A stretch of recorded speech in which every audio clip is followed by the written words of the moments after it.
IPL mega వేలం కోసం ఫ్రాంచైజీలు కసరత్తు చేస్తున్నాయి. కొన్ని ఫ్రాంచైజీలు రిటైన్ జాబితాపై ఇప్పటికే క్లారిటీ తెచ్చుకుంటే మరికొన్ని మాత్రం తర్జన భర్జన పడుతున్నాయి.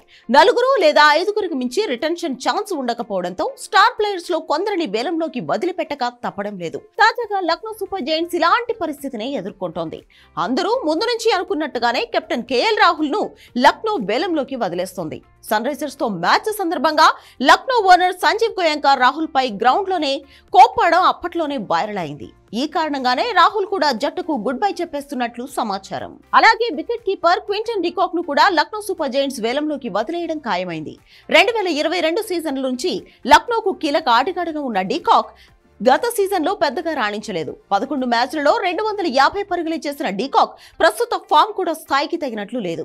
ఇక లక్నో పేస్ అటాక్ కు కీలకంగా మారిన ఆఫ్ఘనిస్తాన్ పేసర్ నవీన్ ఉల్ హక్ ను లక్నో రిలీజ్ చేయక తప్పని పరిస్థితి. లక్నో తరపున గత 2 సీజన్లలోనూ నవీన్ ఉల్ హక్ అదరగొట్టాడు. 18 మ్యాచ్లలో 25 వికెట్లు పడగొట్టారు.